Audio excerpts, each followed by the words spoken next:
Assalamualaikum warahmatullahi wabarakatuh. Perkenalkan, nama saya Nur Anissa Hartini dari kelas BC 222 dengan NIM 2204075111018. Baik, di sini saya akan menjelaskan mengenai hasil analisis saya dari 3 kasus yang berbeda beserta solusinya. Hal ini saya lakukan untuk memenuhi tugas dari mata kuliah Kapita Selekta. Yang pertama, sebelum saya memaparkan, di sini saya sudah merangkum apa saja kasus yang telah saya dapatkan. Yang kasus pertama itu mengenai rendahnya minat baca pada siswa sekolah dasar. Analisis masalah. Di sini saya menganalisis bahwa minat baca siswa sekolah dasar semakin menurun. Hal ini juga terjadi pada adik-adik saya yang ada di sekitar, yang ada di rumah. Minat baca yang dahulunya itu tinggi, sekarang memang sudah menurun. Dan itu terjadi banyak di lingkungan sekitar. Banyak siswa lebih memilih menonton YouTube atau bermain game dibanding membaca buku. Hal ini berdampak pada kemampuan literasi dasar mereka seperti memahami bacaan, menceritakan ulang, bahkan menulis kembali dengan kata-kata sendiri. Mereka kurang memahami hal tersebut dikarenakan kebanyakan bermain handphone.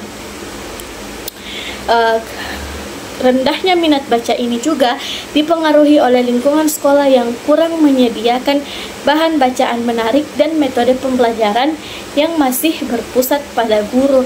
Jadi di antara sekolah-sekolah yang ada di Makassar masih ada sebagian yang kurang dalam memberikan literasi, kurang dalam menyediakan bahan bacaan, sehingga siswa tidak memiliki daya tarik untuk membaca. Jadi solusi dari masalah ini yang dapat saya berikan yaitu dalam jurnal penerapan sudut baca kelas dalam meningkatkan minat baca siswa Yuliana tahun 2022 diterapkan strategi sudut baca di dalam kelas, di mana guru menyediakan area khusus yang dihias menarik, berisi buku cerita, bergambar, komik edukatif, dan majalah anak. Hal ini bisa membantu siswa dalam meningkatkan minat bacanya dan bisa dicontohi oleh guru-guru yang ada di Makassar. Selain itu, diterapkan waktu rutin 15 menit membaca sebelum pelajaran dimulai. Hasilnya, siswa menjadi lebih antusias membaca dan terlihat mulai membawa buku favorit dari rumahnya. Guru juga membiasakan siswa menceritakan ulang isi buku di depan kelas untuk melatih keterampilan berbaca dan menyimak siswa. Kasus kedua yang saya dapatkan yaitu mengenai pasifnya siswa saat kegiatan diskusi kelas. Analisis masalah yang telah saya dapatkan yaitu dalam kegiatan pembelajaran berbasis diskusi, hanya sebagian kecil siswa yang aktif menjawab atau bertanya. Siswa lainnya cenderung diam, malu, bahkan tidak memperhatikan. Hal ini disebabkan oleh rasa takut salah, kurang percaya diri, atau metode yang kurang melibatkan semua siswa secara langsung. Akibatnya, tujuan diskusi sebagai sarana pembelajaran aktif dan reflektif tidak mencapai secara maksimal. Solusi yang bisa diberikan pada kasus ini atau permasalahan ini adalah sebuah video dari kanal YouTube Guru Kreatif Nusantara menunjukkan penerapan metode talking stick dan gallery wall. Dalam metode talking stick, guru memberikan tongkat kepada siswa secara bergilir untuk memberikan jawaban atau pendapat mereka. Sementara galeri wall membuat siswa berdiri dan berpindah dari satu poster ke poster lain untuk membaca dan mendiskusikan isi materi. Hasilnya, aktivitas kelas menjadi lebih hidup. Semua siswa terlibat secara aktif karena merasa memiliki kesempatan yang sama. kepercayaan diri siswa meningkat, dan suasana belajar menjadi menyenangkan.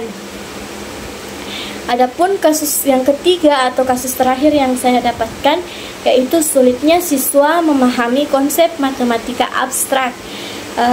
Dari permasalahan ini, analisis yang saya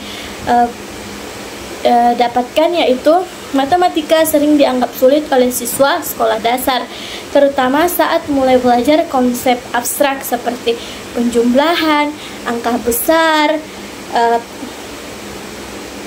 pecahan, dan satuan waktu. Banyak siswa mengalami kesulitan karena guru langsung menyampaikan konsep konsep secara simbolik, angka atau rumus, tanpa menghubungkannya dengan kehidupan nyata dan benda konkret.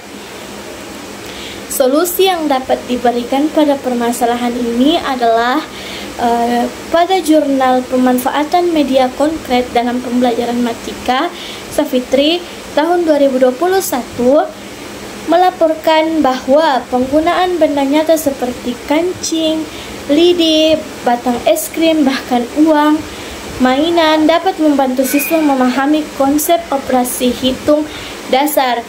Guru juga memberikan konteks cerita dalam soal, misalnya berbelanja atau membagi kue. Hasilnya, siswa lebih mudah memahami dan mengerjakan soal matematika karena mereka bisa memanipulasi benda, melihat visualisasi, dan menghubungkannya dengan kehidupan sehari-hari.